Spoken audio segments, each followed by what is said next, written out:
Welcome back to Southpaw Picks, and you're here for the post-weigh-in show for UFC Fight Night, Calvin versus Giga Chikadze. And this is where we're going to go over our final thoughts, our betting breakdowns, and if anything turned up as far as fitness level or weight misses, this is where the new information is going to come into play on how we're going to make our plays for Saturday. So, all the fighters made weight today. There was nothing out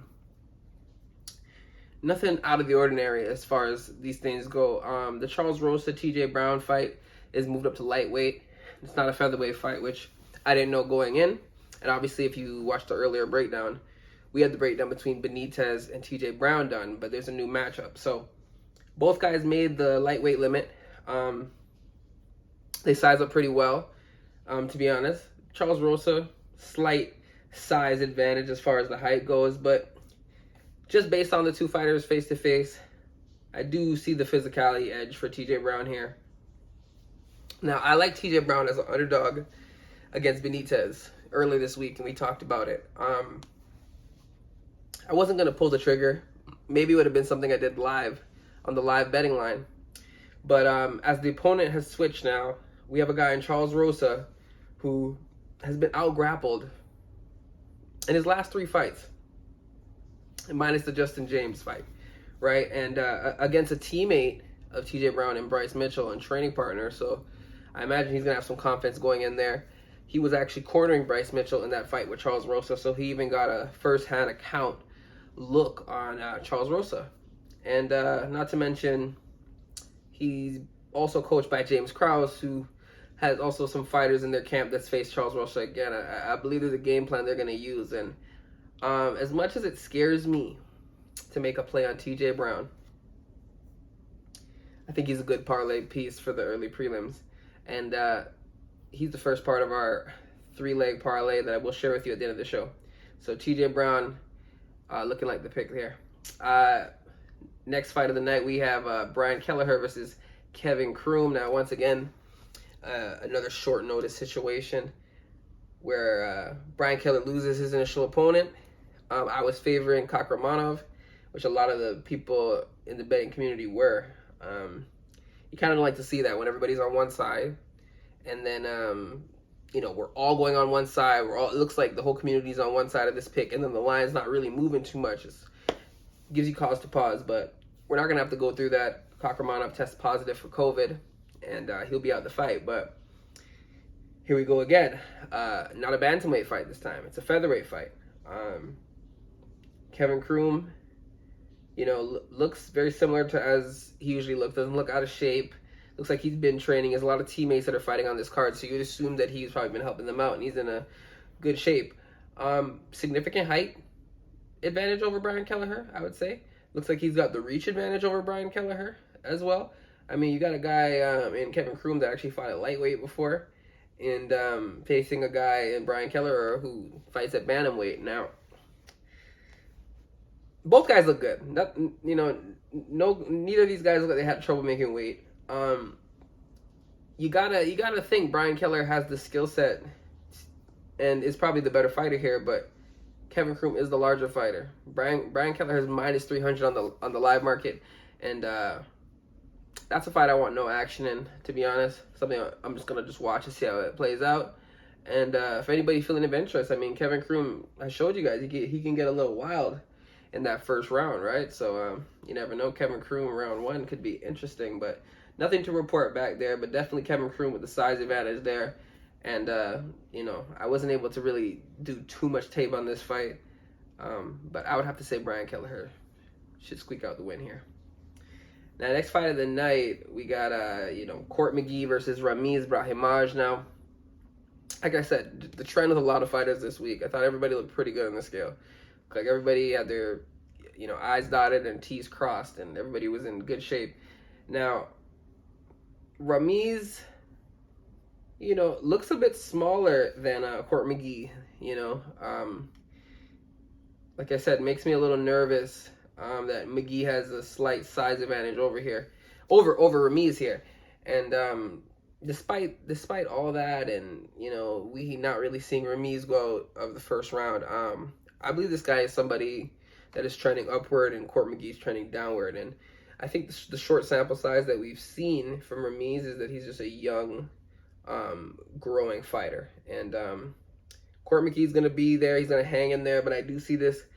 At first, I thought Ramiz probably gets him out of there. But seeing the size advantage that Court McGee has here, I'm going to say this is a decision. I think it's going to be a tight decision. And this is one part of the parlay that I will say I will be sweating it out. But I do have to say, TJ Brown, Ramiz Brahimaj, that's the first part of my prelim parlay.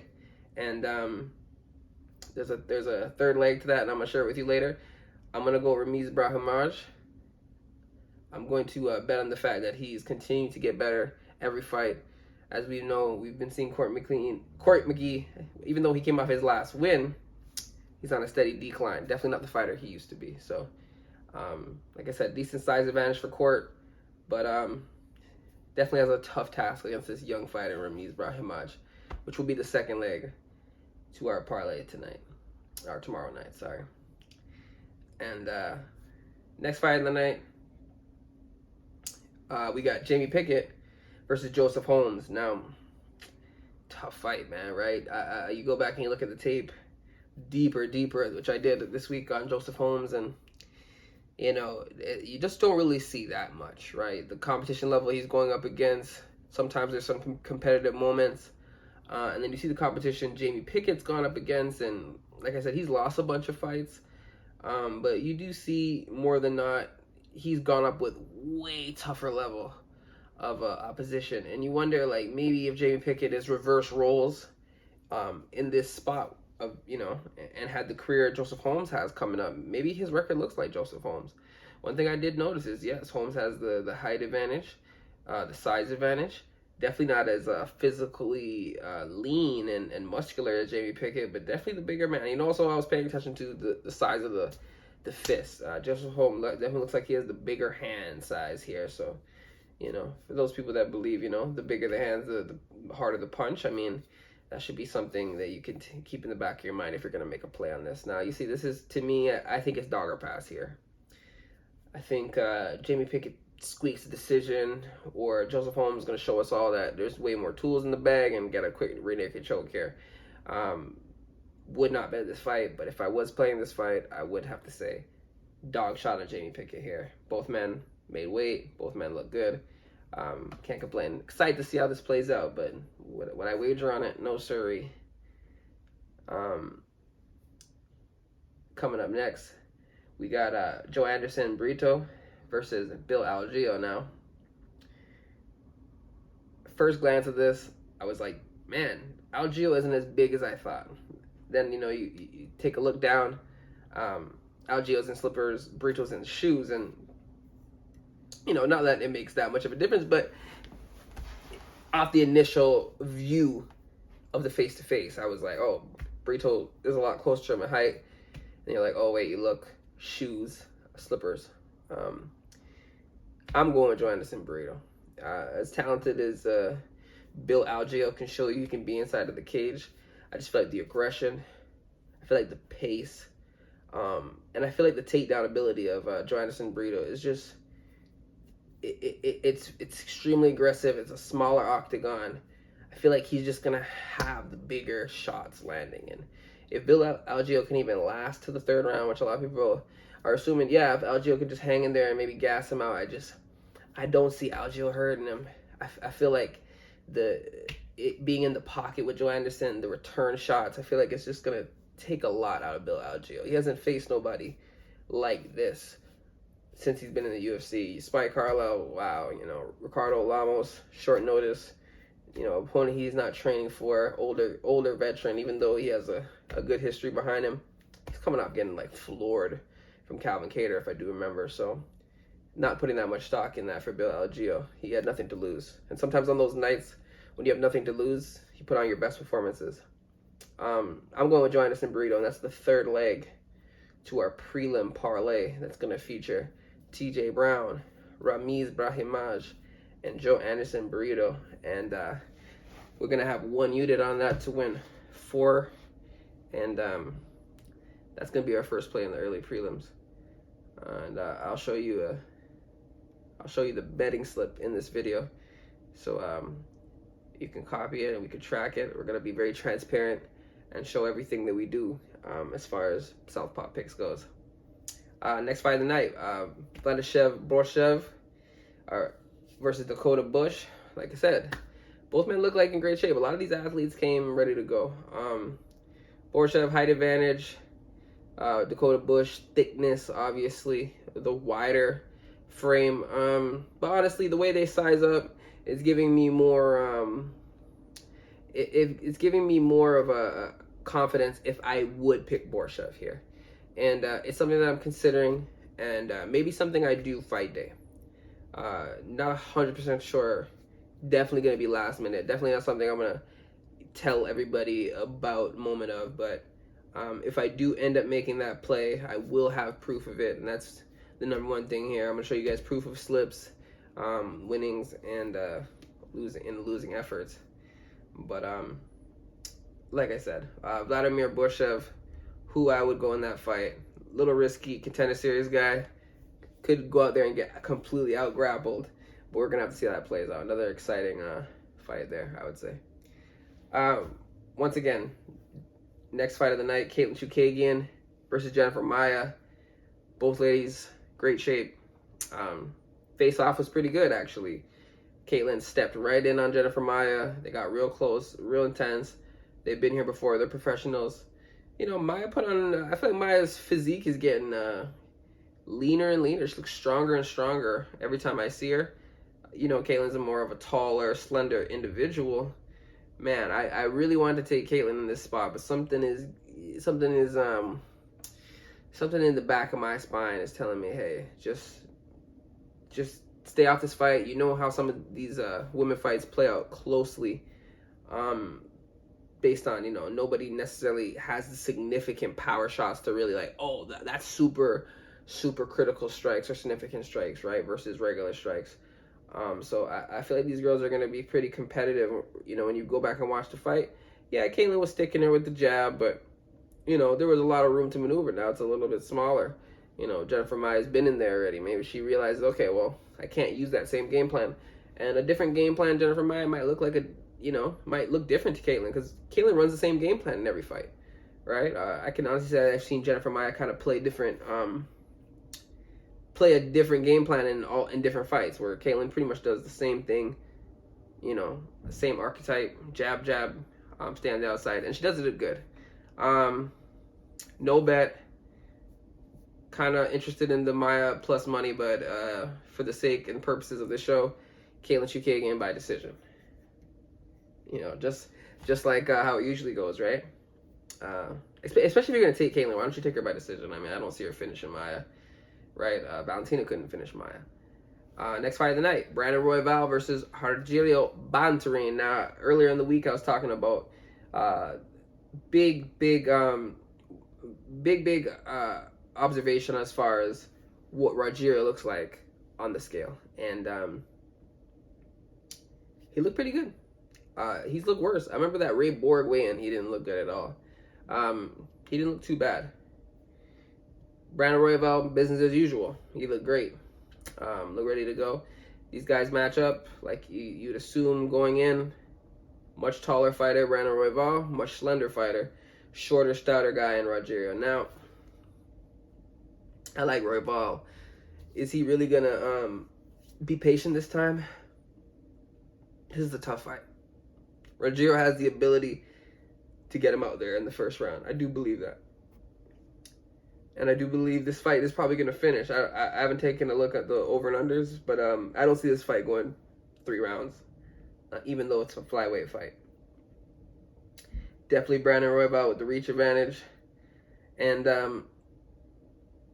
I got to say,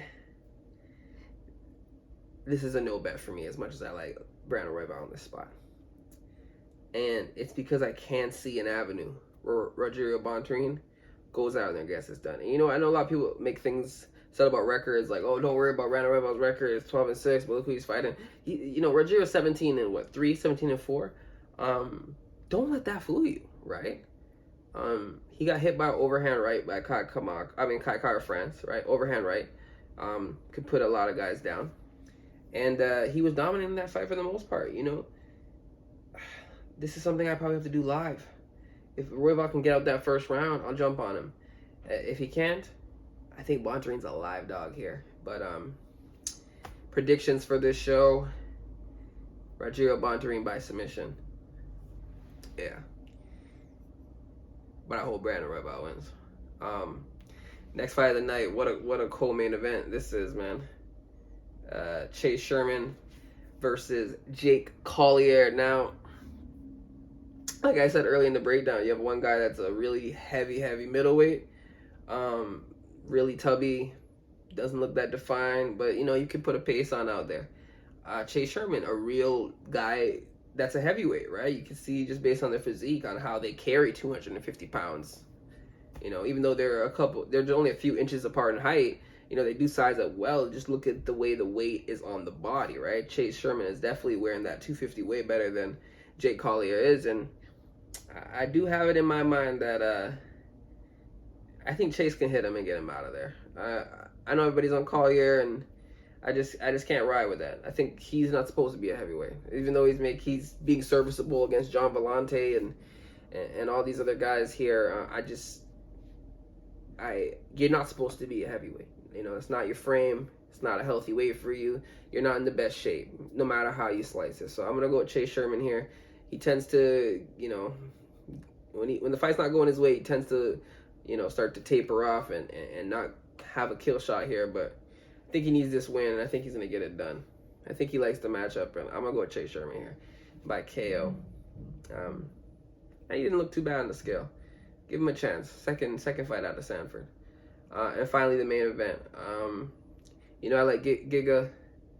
I think he's the truth. The stare down was intense. Both guys know what's at stake here.